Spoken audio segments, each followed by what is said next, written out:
Hello, everybody. This is What is on the Tabletop podcast, and I am Symbio Joe. You can call me Joe. And this is my first episode, and I'm super excited. And I have a gentleman with me who will go with me through the adventure. Hello, Tanner. Hi, Joe. I was gonna say my name is Tanner, but you just introduced me. Just you, you can introduce your Instagram handle if you want. Oh, okay. I go by the handle simpsominiatures because Simpson Miniatures was taken. It is the great tragedy of the modern times that you have to find a name for your stuff that is not already taken. Yeah, it encourages creativity. Look at it that way. And I'm very happy for that segue because you strike me as a very creative person. Oh, thank you. I appreciate that. I think the first miniature I saw of you was the flying Tyranid of your Polip High Fleet. Oh, and yes. and that was very interesting to watch. I'm not that much in the huge Tyranid models. I like to keep it small, so to speak. Also, Mm. I've to be honest, I don't see the value in Titan Titanesque miniatures, the Knights line that came out, Yeah. all the stuff GW imported from Epic. I Hmm. mean, the miniatures, cool, but Yeah. I cannot get myself to pay the price tag. You don't want giant miniatures? Um, uh, I talked with other people about it. I jumped Yeah. in second edition. I Mm. started. Well, I can give a short origin stories of my downfall. Oh, Um, let's hear it. I started in 1997. Okay. Was still in school. I think I was 13 or 12 years old at the time. A friend of mine brought a uh, pamphlet, little magazine from the second edition starter set to school. Yeah. And yeah, Ultramarines were in it, Goth Orcs were in it. And I saw the picture of a Gene Stealer.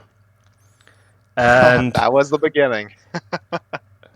close. No, it's because I did knew the creature I was seeing, but I just did not know it was a Gene Stealer because the first contact actually was a uh, PC gaming article about the very first Space Hulk PC game, Hmm. and there was a picture of a Gene Stealer in it, and it looked so cool. As Yeah. in my young brain, it was I I I just was in love with this creature. I don't know. I'm very into insects and Oh, I'm the lizards same way. Yeah. and dinosaurs. I find that stuff very interesting and cool. And when I saw Tyranids and genes, especially gene stealers, I was this is where it's at. Yeah, when I was first getting to Warhammer, at least the miniature aspect, because I first got into it because I was taking a flight when I was a preteen to go see my biological father for the first time, and I was terrified of flying because I've never done it before. That is And very exciting stuff at once. oh yeah, it was, but I was so nervous and anxious about this. We stopped by one of those little store like at the airport before the flight, and I was gonna grab a book. I was looking around, and I love sci-fi books. And I was desperately looking for a science fiction book. I was there, and I saw Warhammer. It was the smallest science fiction section I think I've ever seen in my life. It was maybe three books, and one of those three books was Warhammer. It was Only in Death. Don't remember the author, but it was Only in Death, and it was an Imperial Guard book. I read the back and it seemed cool, and I immediately fell in love with the franchise. I think Only in Death is halfway through some series or something, so I didn't understand any of the characters with the lingo, last guns, and all that. But I remember that got me through that flight, and ever since then, I've been very excited about further getting into Warhammer. Uh, what time was that? What year? Do you remember? Oh gosh, no, I don't remember it. I was at least my first contact with Warhammer. Let's see, if I was a preteen, it would have been at least like 15 years ago, probably, maybe a little more. Okay. I'm 25 now, so I'm not the oldest hobbyist. Pretty No, new actually. no, no. Even I am not the oldest Oh, hobbyist. I know. I've met Yeah, some self-proclaimed grognards in my time. They yeah, are yeah. There are very, very deep. yeah, some very old grumpy men out there. Yes. That's uh, part of what I love about the hobby, though. I really do love it talking to is some people with time under their belt. it is very interesting in the so-called nerd hobbies, especially I Mm, think, because you have this you I can now witness the generation change. Like yeah. you, uh, there is actually a grandfather grandmother generation who grew up with it, and Yeah. you have it all the way down. And what I think is, I think, of course, everyone will profit from it because more people knowing about it for a longer time means more Mm, knowledge, means more experience, which yeah. can get passed down. But what I'm personally excited about is like how will this play out in the live action role playing scene, Yeah. because they're basically started out with college students or people around the age of college students who are playing a wide range of characters which are not actually there, but now you can look forward to very realistic cons, I think. Yeah. No, I agree. Yeah, but to reel it back to my point that I was about to make, I started in second Mm. edition, and second edition was all about character models. I say it was Character models. yeah, character models. You had your army. You might have had up to 3 tanks, Imperial Guard, Yeah. something like that. The Cybot, the outstanding model, but you had your character models, special character models. That was the look at model. Mm. They were Yeah. The centerpiece. they usually had a banner or were very special looking. Second edition, Yeah. very bright colors. Yep. Um, I love and that. I love the bright yes, colors. and well, it moved away from that. This is the special character, which is, in my opinion, a representative of your army, of the history of your army, Yeah. is no longer the look at model, because it is not the tallest model. Yeah, exactly. And you look at the tabletop and you have massive flyers, you have Yeah, the Stampa. Yeah. yeah, you have massive creatures roaming around, and well, there's a squad with a special character next to it, and it is a different optical feeling, Oh, for sure. play style wise, kind of And you swordish. know what? I think it's funny that you mentioned that because now the special characters have to ride in a transport, so they're not even on the tabletop. There's giant tanks rolling around. Your character's gonna be tucked away in a rhino. Yeah, this one's to play in here, so he'll come out at some point. Can't look at him yet. Yes. That is that actually reminds me of a running gag in third edition when vehicle and transport rules were not that good. So Oh yeah. it was pretty risky to put anybody in a transport and drive them around, and we referred to rhinos as black coaches because it was a ride to certain death. Yeah, it's a I hearse. Yeah, I mean, you had on the damage table Yeah. the possibility, the the worst case scenario was the transport is destroyed and everybody in it is dead, and that's it. It does sound like a hearse. There was even a tournament I played. We had a regular tournament Yeah. when full unit of Blood Angels command squad in a Razorback got blown off the table by an Iron Hands Vindicator. That was when you just hear a scream of joy across the whole tournament room, you, Oh you have yeah. to investigate what happened. And So I have a it's question for you about that. yes, ask me, So please. let me ask. You were talking about tournaments and tournament play, more competitive Warhammer. And although I think I'm falling away a little bit from the Warhammer half of at least initially I got into this hobby because I wanted to play the game Warhammer, right? I think a lot of Yes. people get into miniature painting because hey, I want to play this No, cool looking I tabletop was game. at the start. I was all about the playing. Oh yeah, I did not have the gray pile of shame. I had the white the coated. backlog. Yeah. Oh my God! Don't. Jesus. Yeah, don't even mention. I saw a video. I don't remember who posted it, but it said how to deal with your backlog. And he takes his backlog, he puts it in a big bin, and he takes a piece of paper, says backlog off, and slaps on a sticker saying bits box. No, that was no me. Sorry for interrupting. No, you're good. No, I saw somebody post a video. It might have been Miscast. Great YouTuber. Give him a look. Okay. Miscast. But Uh, anyway, no, I my question was, how much of the hobby for you is still Warhammer centric versus just doing the hobby to paint, right? Are you painting because you want to play Warhammer? Are you painting just for the sake of collecting or for painting? Are you um, competitive? I'm not competitive anymore. Okay. My uh, my competitive career in quotations, because I was never really a list builder competitive player.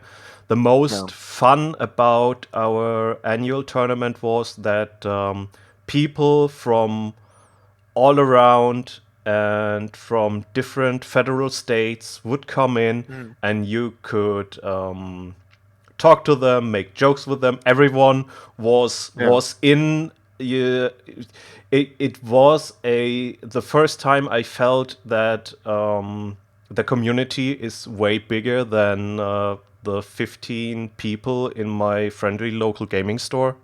Yeah. Yeah. And in the very beginning, when the internet and internet list building was not such a huge thing, you saw a wide variety of armies, a different play Mm, styles, and that was the fun to me.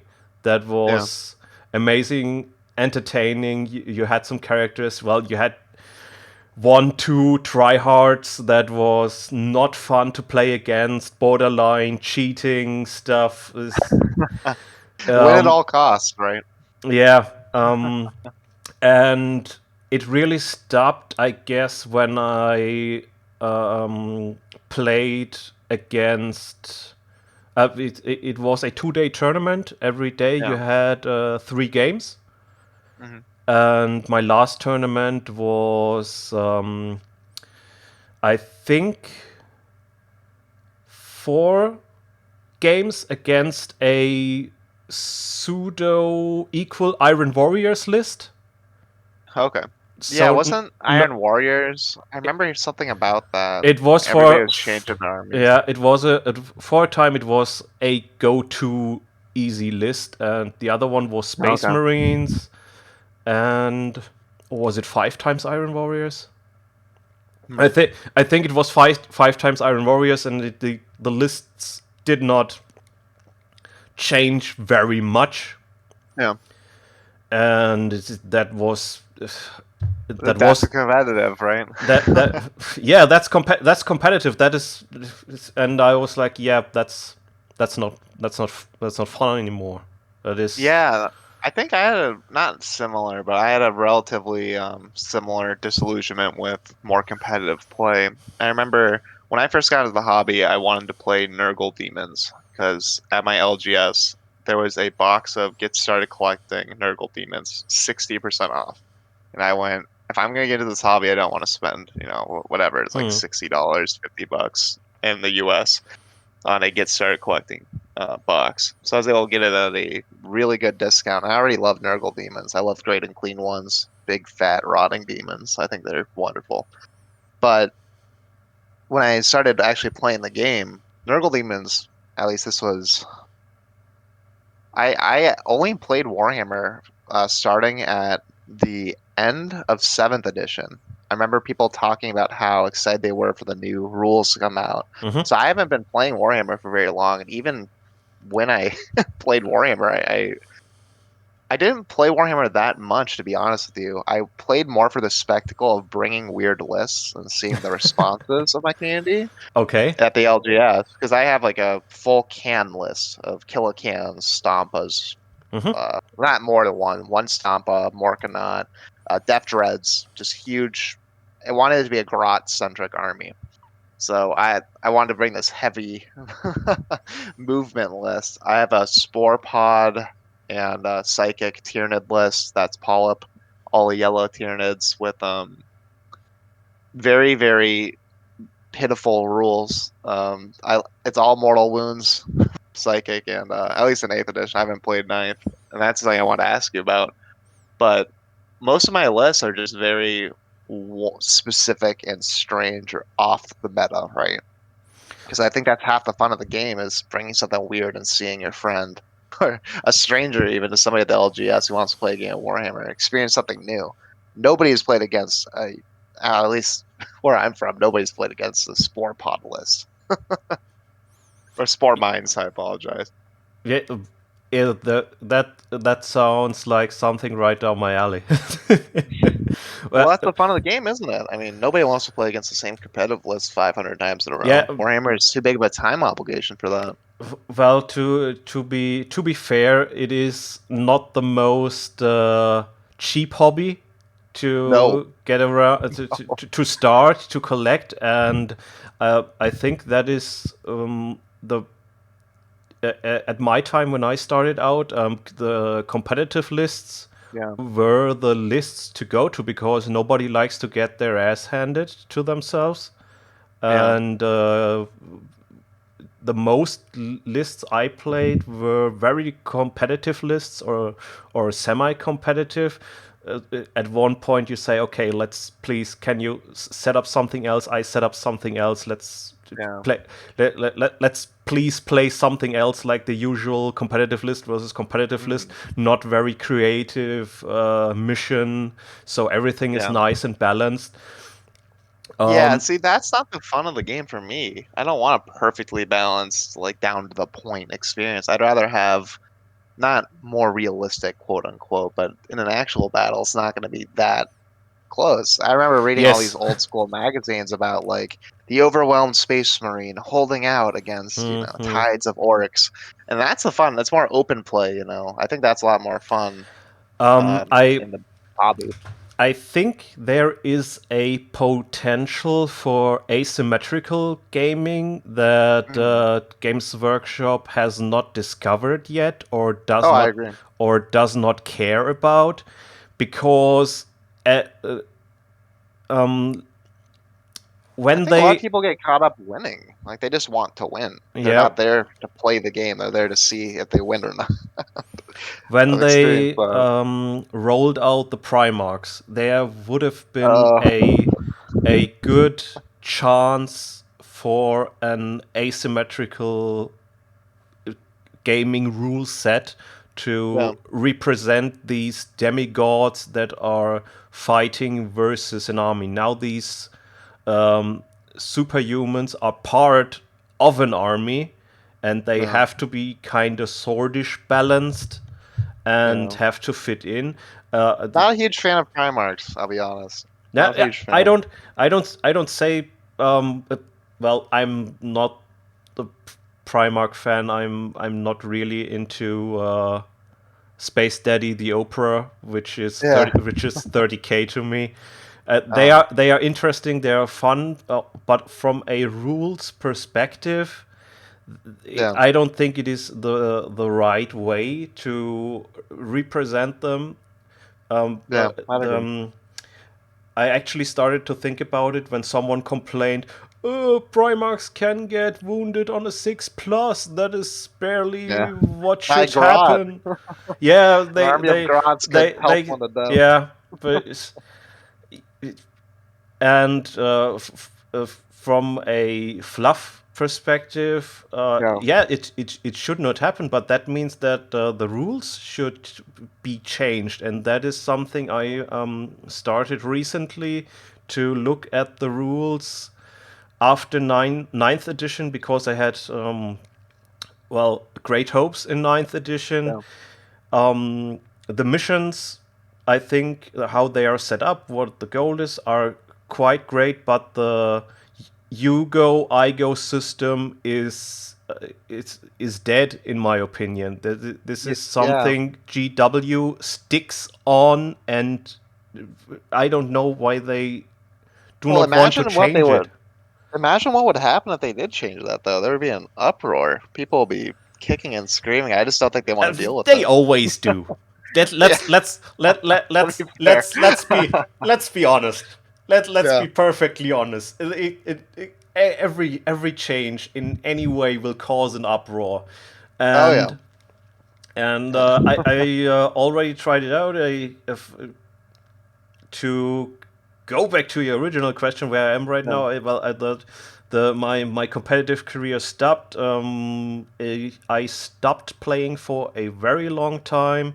In my college years, I barely Yep. played anything. I played fifth, sixth, seventh, and eighth edition one game, Yep. No, and that's so funny you say that. I feel and like and go now ahead. Sorry. and now I have a gaming club Oh, in that's my great. region, which consists partially of all the old guys who started with me back in the early 2000s, Yep. and it is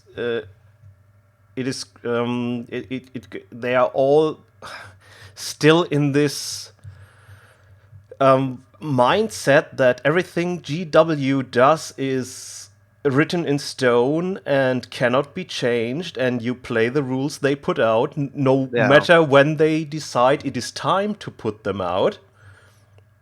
And So I I and want to I ask you. I know I'm asking you a bunch of questions, but uh, off of that, I just wrap it up real quick, oh, because go ahead. Yeah. because I and a friend just started trying to take from every edition the best we Mhm. think for ourselves. We are just two people. We can organize this, the best rules, Yeah. and make our own version of Warhammer 40k and have our own point system. And Yeah. Your own system, right?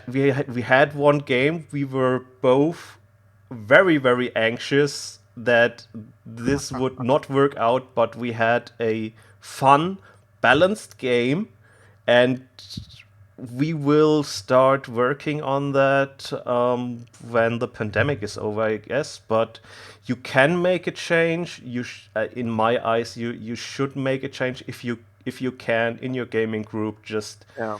those rules are suggestions in my Oh eyes, yeah. No, I agree, and 100%. you should change them to your liking, as long as you can agree on what to change and how it Yeah. plays out. Yeah. I've never stuck tightly to the rules. Again, I remember when I learned how to play, the guy who was teaching me, so the rule of cool, man. If it's cool, like let it go, let it fly.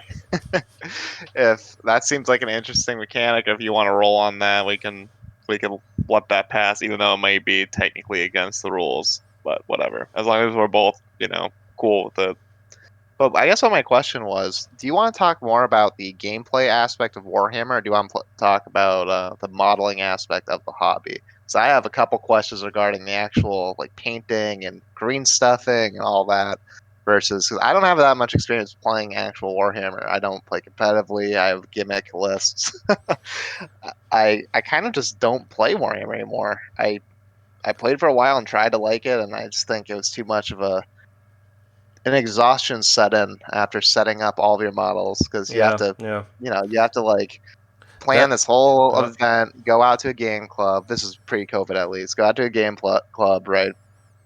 Haul all of your miniatures, and I could never transport my miniatures. I don't know what it mm. is. At least I could transport them, but it was tough to get them without them getting like chipped and I'd varnish too. Don't get me wrong, I'd varnish, but it's No. tough to transport some of these minis.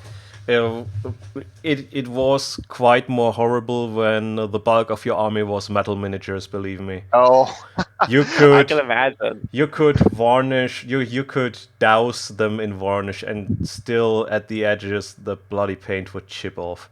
Yeah. Um, I Yeah. got I got back in the hobby 3 years ago now. Yeah, 3 years Mm, ago when they started with the Gene Stealer cultist, and I was like, yeah. God damn it! Yeah. I'm back. There. No, no, why? I couldn't help myself. I was beginning. It was really about Yeah. painting, Yeah. modeling, and then I found the Instagram community, a Yep. super positive community, Mm, and I, I'm just stuck here. I suppose I'm just scrolling every day, getting new yeah. inspiration. I love to paint and model, so yeah. If you have any questions, shoot right away. Yeah. Okay, so here is my first question, and I absolutely love hearing these stories. What is your biggest hobbying mistake, whether that be spilling a pot of gnome oil or just horribly mispainting a miniature when you first started? Um, that is a difficult question, actually, There's because so many. No, yes, I'm joking. it's just failure after failure. Now, But it uh, does feel that way for me, though. I really do yeah, feel like sometimes you have those days of just maybe I shouldn't paint today. actually, let's go through it. My first spilled pot was purple ink. Okay. That was Get on. a nice stain on the carpet Oh, of my room, no. How'd you and deal with it? as, there we go. I just cleaned up the desk, and when I was done cleaning up the desk, I looked down, and if it not it was there until the carpet was changed. I still had typhus corrosion at some point, and it was just a nightmare. Yeah, and I Yeah. think a pot of Reichland flesh got spilled. For, Ugh, I'm there, shivering just hearing this. yeah, there are no really mistakes I can call big. Okay. It is just mistakes that are super annoying, Yep. especially after I took photos and put them up on Instagram, and I look at them and I'm like, shit. Oh man. I have some pretty bad mistakes. I've got so I have a great and clean one, the Forge World one. My girlfriend Mhm. gifted me when I first got in the hobby because I get into hobbies very impulsively. I go, I really want to do this. I'm going to dive in 110%. So I was talking to my girlfriend about Warhammer and the universe and the miniatures, the different armies, all that. And she's very supportive and kind, and she's nodding. And she tells me, "Yeah, those gray and clean ones do look cool." She ends up gifting me the Forge World one, which again, best girlfriend ever. But Yes. the mistake I made, I was learning to base miniatures because this was right when I was getting into the game. I had my start collecting Nurgle box, Scabathrax the Bloated, or Scabythrax, I can never pronounce his name. And I was trying to paint him. And the actual paint job itself, I mean, I didn't go on too thick or anything, thank God. But when I was basing my miniature, I was under the impression. So I got a big box of like green grass, kind of like flock, right? And I thought, why don't I just glue like a field of grass, not like little tufts, like just a layer of grass. Oh, And I might know where this is going. oh, I didn't even realize I made the mistake until I watched it happen. I had no idea this was even a thing that could happen. So I glue on all the flock, right? It's like a layer of green grass, and I turn the model upside down to shake off excess, not realizing that the paint is still wet, a little bit, just a little bit on the miniature from the base coating. I know. And it gets completely covered in tiny, like beard stubble length hairs. Its entire stomach, hearing that groan, I know. But being a new hobbyist, and this is part of the Yeah. reason I I paint the way I do now. I don't paint very cleanly. I overbrush. I do a lot of dry brushing. I'm not caught up on the heavy metal style, very precise, clean paint jobs. So when I first made that mistake, I went, "Oh shoot, that doesn't look right. That probably shouldn't have happened." And then I looked at it, and went, "Well, it's an Nurgle demon, right? He's gonna be hairy. Like, maybe I'll just add some texture to the model or something." And I know Yeah. you're gonna be cringing hearing that, but it didn't get in any details, like any points. If you look at the bottom of Scalathrax, which is a round, beer belly, he doesn't have much going on down there. But that mistake, I still cringe at when I look at it. I'm looking at the miniature right now, and I still think about, I shudder thinking about Oh. that mistake. Here, I'll segue into my next question. What's your biggest advice for a new painter, a new hobbyist? Because mine would be, yeah, do not turn your base upside down when it's drying. Don't let that happen. Be very, very careful with that. And don't base like I did. There are much cleaner ways of basing with cork or baking powder that you could do very quickly and very cleanly. Don't mess around with a tub of flock in that way. At least if you Mm. do, think about it before. Use more time to think and plan your process out than I did. That that is certainly useful advice, and I think the longer you are in the hobby, the Mm, more of a blind spot you get for simple stuff, yeah, and just don't really think about it. That is why I think a person that shares the same state as you, tabletop minion, yeah, has such a big following because all his advice is all the simple stuff you yeah, you, you start out with, and so far I would say it is all very good advice.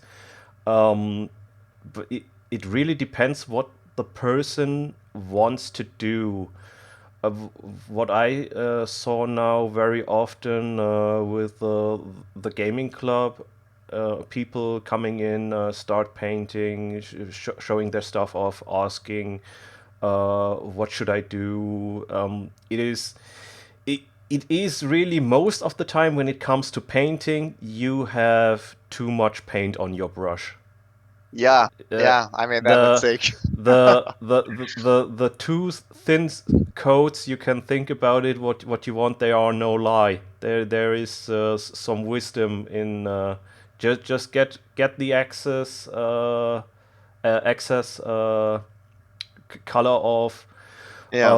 and use simple techniques. Dry brushing is a great technique, and when I look at your stuff, I see you using it to a great.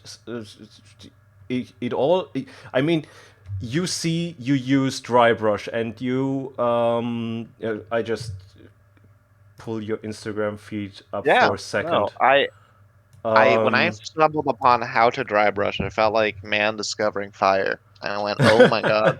So that's how they do that. That's how they get all those yeah, tiny, because I thought somebody sat there with a fine detail brush, and went all yeah, over yeah. these ridges like highlighting or something.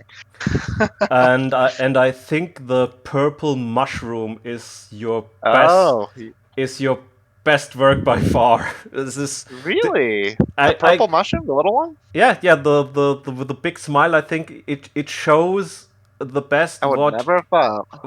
what dry brushing can do, because you have a, a good gradient of color, I think, and So it is done real quickly.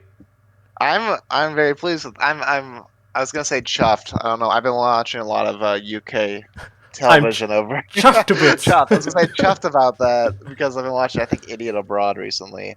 But No, I'm not from the UK. Yeah. I should probably not be saying shops. But no, that miniature, the purple mushroom guy, he took me maybe an hour to paint, and that sounds like I'm trying to show off, but I'm No, not.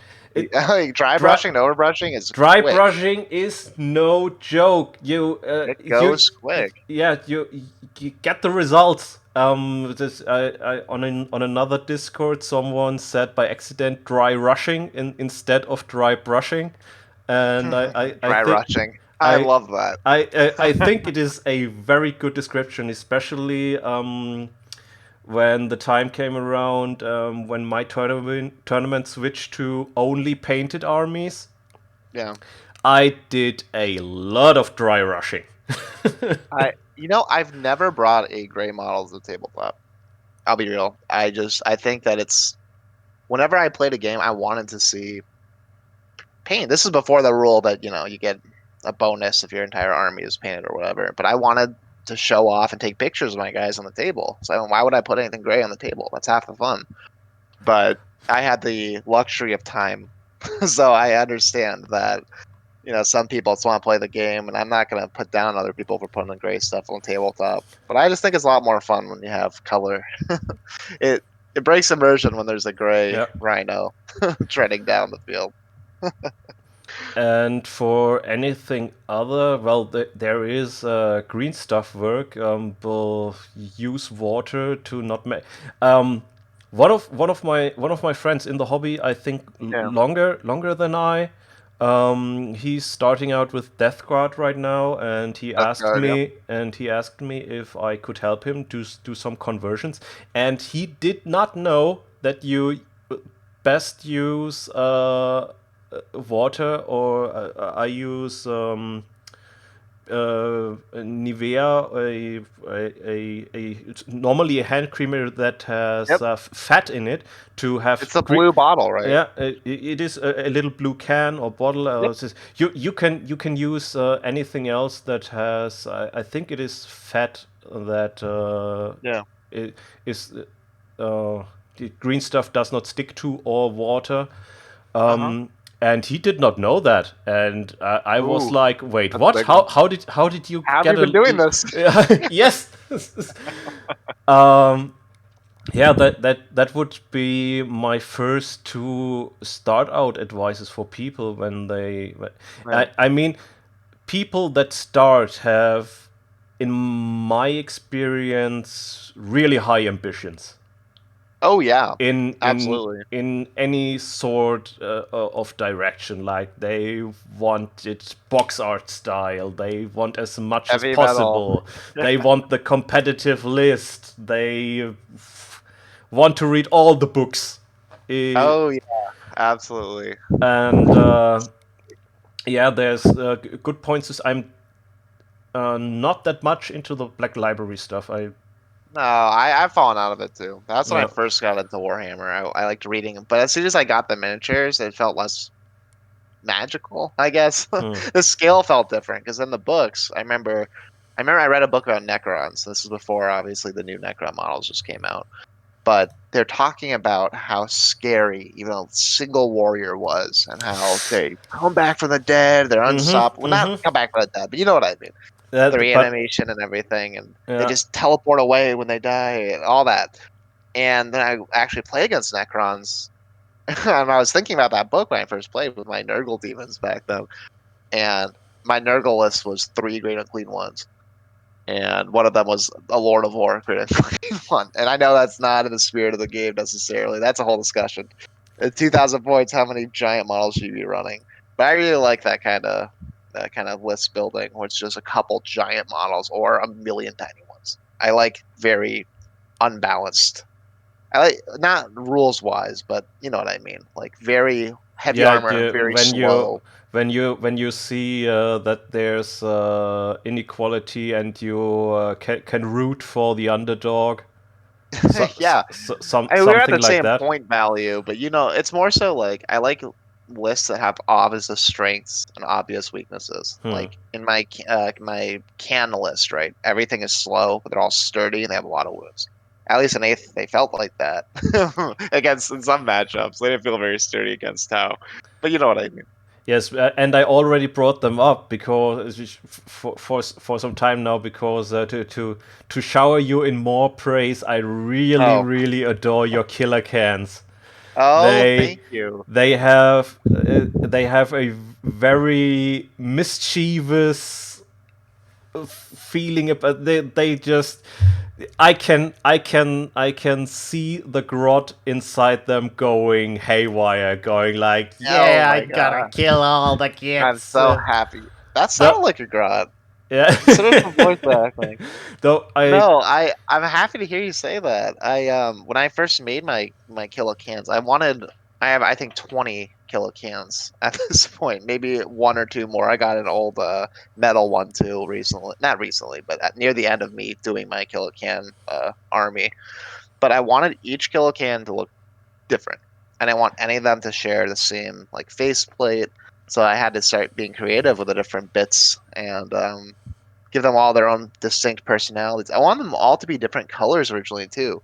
I want them to be like this one is the one that the grot painted all red, but I was not happy with I wanted to look like right now they're like rusty scrap Mhm. buckets, right? But I wanted them to be rusty and beat up, but with a coat of like you could just see the paint that somebody painted on at one point. Just say this was my Mhm. red one. I wanted to have each one be a different color. And I tried that with like three or four cans. And I remember getting so frustrated. I think that was a point where I almost gave up on the army because I painted one like blue and red over, and I just hated it. I could not get the effect I wanted. I wanted to be like Mhm. chipping paint or something, and Yes. it just looked like I dry brush red over metal or something. And I almost just gave up when I don't know about this army. Maybe I should just rip it all, start over. The chipping effect is something I still struggle I'm with. still trying. Yeah, I've looked Be, at many different methods, yes. like hairspray and try to overlay Um, and actually get the paint to chip physically off. I But saw someone recently. It might have been MJG paints. There is a chipping medium out there, which I oh, I find think quite interesting. I've tried crackle medium. I don't think I've tried chipping medium. So you just paint. Well, you apply it over the paint, and Hmm. it seems to dissolve the paint, so it really looks like scratched off and not like dissolved off. Oh, I And like that. Yeah. that looks really. I'm looking it up later, and I guess and Only $30 a bottle. maybe you don't know. Yeah. Um, another thing is that really sticks out is your freehand modeling. A Your freehand modeling. your giant corn spawn, the giant Oh, the chaos yes. spawns. I did not imagine myself doing this, saying the sentence, but where do you buy teeth? Teeth? Oh my gosh. On my yeah, my face rock giant chaos spawn model. That I bought teeth. I remember going, I want to model teeth. I tried doing green stuff teeth, which I think I would do today. I think if I was going to do that model again, I would just make my own teeth out of green stuff, let it dry beforehand, and then go in and miniature with the already like firm, green stuff teeth. But I bought those teeth off, I think Amazon. I was looking for Halloween props, Ah, okay. and it was like they were teeth for like I think it was like burned corpse like uh what is it called? Like it's like when you see the black charcoal corpse, Hmm. they put the teeth in it, you can still see the teeth. It was for one of those. And I remember somebody asked me, like, you didn't use real teeth for that, right? Because they look like real teeth. They're not I went, no, no, no, no, no. Those aren't real teeth. Those I did not. Amazon has a deal with the tooth fairy. Yeah, exactly. No, that's a funny question. Regarding freehand modeling, that one of my giant chaos. I have two giant chaos spawns. One of them is the one that's just a big face, and the other one's like a pile of Exactly. flesh. Yes. The pile of flesh looks great. Oh, thank you. That model, I wanted to ask a question based off of this model. I didn't know if this model would come up, but have you ever gotten into a flow state while painting or doing miniature where you just feel like you are in the zone and you are complete time flies and you do your best work. Because that only happened to me, at least in miniature painting, with that model and like green stuffing specifically. I don't Uh, know why. I was sitting there and I was just in the zone and I yeah. powered through that Hmm. entire sculpt in like maybe the actual sculpting, not painting and everything, maybe 2 or 3 hours, which is crazy. But it's mostly just big bits of like I got like a tube of guts from Yeah. like a craft store, like a Michael's, and they were oversized and ridiculous, like giant intestines larger than, a troop model. Yeah, but And I just kind of went for it. it I think it captures the essence of what a chaos spawn is really really good because it's just yeah, chaos. Yeah. And yeah, what uh, the funny thing about serving the dark gods, if they Yeah. favor you, they give, and sometimes they give, They and take. they give, and Oh, they I give, see. and they don't stop giving, and well, that's the result. Next thing you know, you have a massive arm sticking out, and your Yeah. organs are you're All pooling onto over the the floor. all over the place and have massive arms of their own. The flow state you Yeah, asked me, I would say I only had that once, and I'm bringing the miniature up for the viewer or listener. yeah. That was one of my Tyranid models.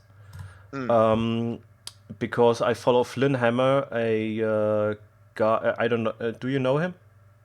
Hammer, yeah, no, I think I follow him on Instagram. I've heard the name. Yeah, My stepdad's he last name is Flynn, so I he remember that name. has he buys a lot of Tyranid stuff or miniature stuff off eBay, and Yeah. of these bits he makes his own creations, and I Mm. really loved his Biowars, and I Yeah. wanted to do a Biowar of my own, Mm. like he did it, Yeah. and I got all my bits together and I started, and then I was like, huh, this fits here and this fits Yep. here, and oh shit, I finally can use the metal legs of my Hive Tyrant here, and it and suddenly I have a Just giant working, clicking I have a together, right? giant creature with a two-barreled barbed strangler for a head and a little pilot sitting behind it. That was and I was it came so naturally, Yeah. and this is what I always wonder about when other people do it is sometimes kit bashes. I've, it is it is still a strange thing to me because sometimes I have an idea, I can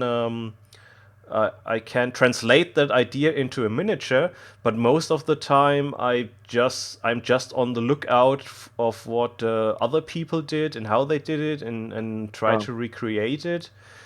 Um, and another thing that came to me quite naturally, but that is because the two kits just fit quite perfect together, is Yeah. my Fabius Bile Mephiston conversion.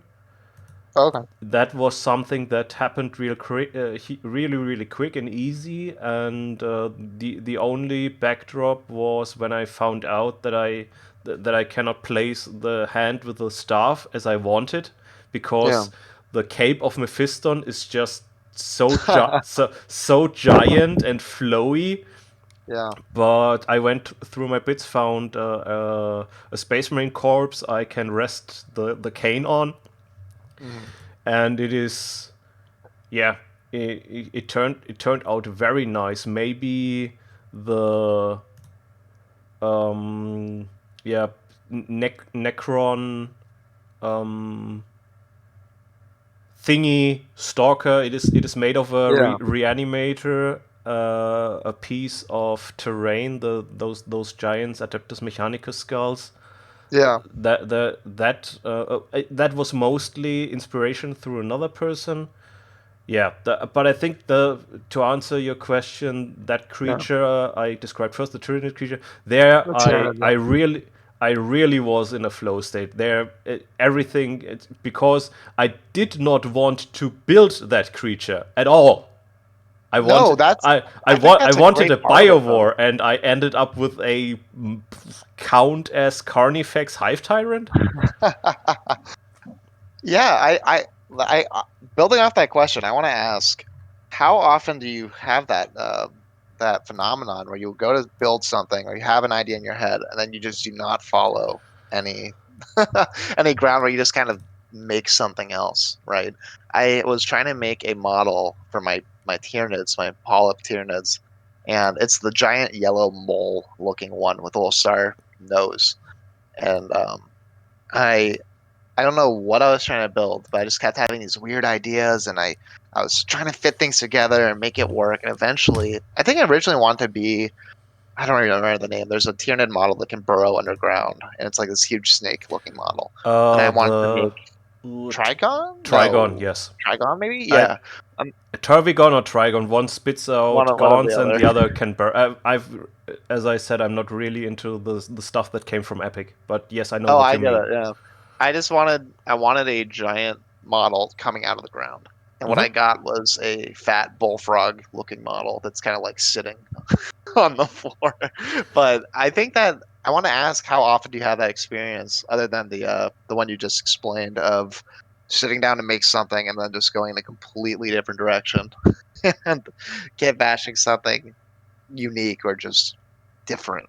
Because I think that's some of the best, some of the most creative things are things you don't plan. You just kind of make as you go. And that's gonna work. Oh, I like that. This bit here. I I don't know. Maybe I robbed myself of that opportunity to have that experience because my backlog of stuff that other people made that I Yeah, want to build is equally big to the to the backlog yeah, of miniatures. Sometimes it, right now, with the Games Workshop releases, it is a tough spot for me because I have an idea or I get inspired by someone else, yeah. and then new models appear that have bits that fit that project perfectly. One bit specifically. One bit, and The $100, the giant box with one. That's happened to me a couple times. I see uh, one bit and I have to look on bits websites and I don't want to spend the shipping for one bit. So I go to my local hobby shop, and look for the bits box. Maybe it'll be in there. That happened to me with oh gosh, what is it? There's a bit on the Chaos Rhino or a couple where they're like faces melting onto like a rectangular plate, and I yes, just desperately wanted I those. know that bit. Yes, Yep, it's and I went to my hobby shop and I was asking the owner of the store, saying, I just need to find. I don't want to buy a Chaos Rhino. I have nothing to do with it, but I need that bit. He goes, you know what, Tanner? I've got one right here. And this man pulls out a giant tub of organized bits and goes straight to the bit in maybe 10 seconds. Here you go. That is the nicest. I still think about that. And you know what? The funny thing is, I haven't used that bit yet. I still have it. I I think I he might have given me two because I did use one of them on a I did a chaos dune crawler just for fun, okay. and because I was doing like a rusty admech thing just for a side project I had an idea for, and I put it on the front of a dune crawler underneath where you see that the little the visors and the kilocan slit. And I think I wanted to get the Dune Crawler to make it into a Killicam initially. I don't remember what my original plan was with it, but I had this idea because I loved defilers and I wanted to make like a baby defiler. Hmm. And the Dune Crawlers kind of look like small defilers in a way. But It is a good starting point for sure. Yes. yeah, but anyway, I think that that's a very funny experience of seeing one bit in that new set or that kit and just having that struggle of I'm not going to spend all this money on one bit, am I? and you kind of like bargain with yourself. Well, maybe I could use the rest for bits. Well, maybe I could fit that in. I kind of like that. Yeah. I stopped that. I just buy it, and I know at some point I will have a use for them, or if they lie in long enough around it, it's just time for a giveaway. It's just Yeah. you just have to face the fact that you have some stuff you haven't touched in Yeah. 2-3 years, and then it's time to say goodbye and ship them off, or sell them off to someone who wants them, and there are Yeah. No, plenty I of people agree. out there. Oh, here's a question. Yes, Do you still have your first miniature or painted miniature? I still have my first very very shitty painted Yeah. Gene Stealer. I So keep going. No, I I I gotta tell you I, about my first miniature. I think I might have made a post on Instagram about it. Hmm. Uh, be, be, because I bought it. I was young and dumb.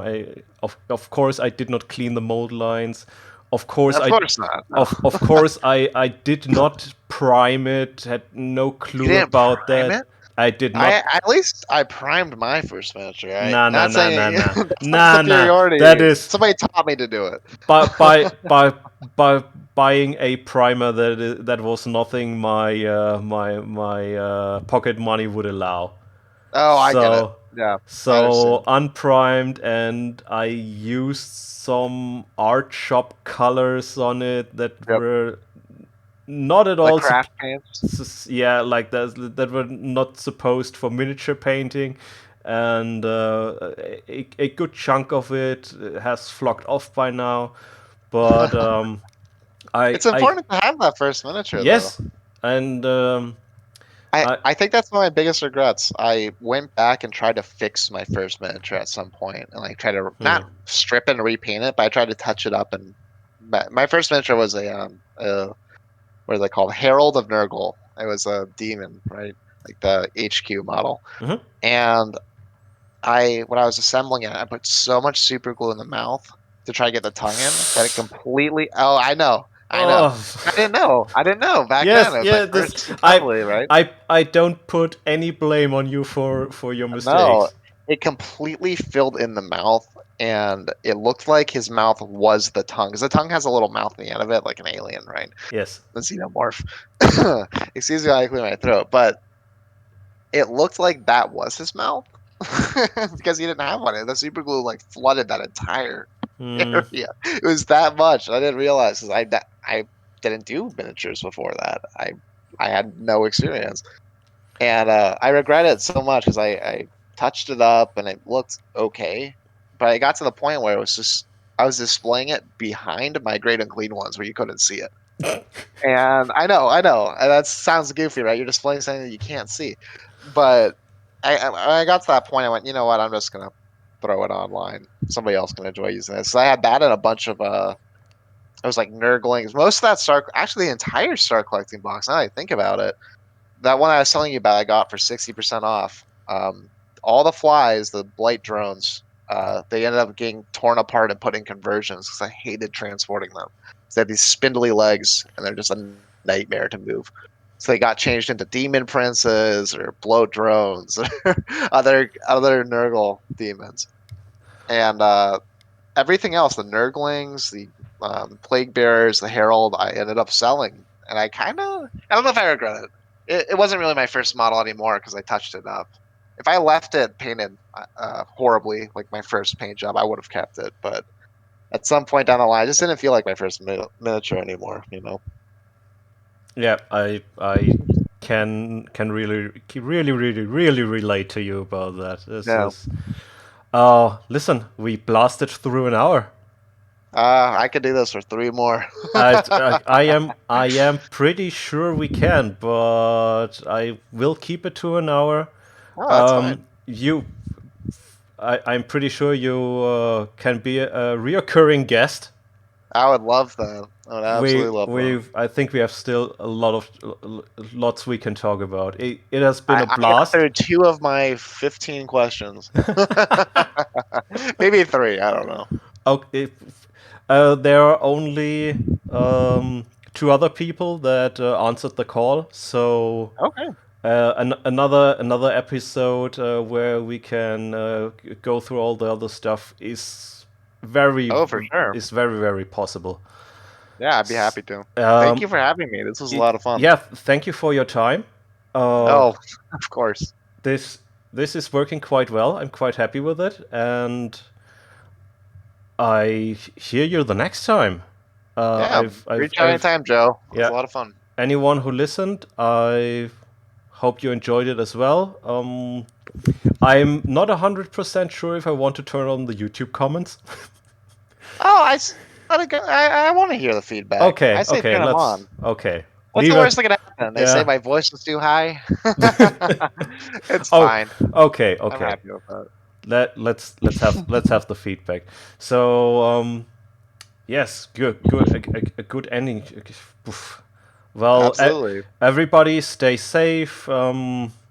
Enjoy your hobby, and until the next time. See ya.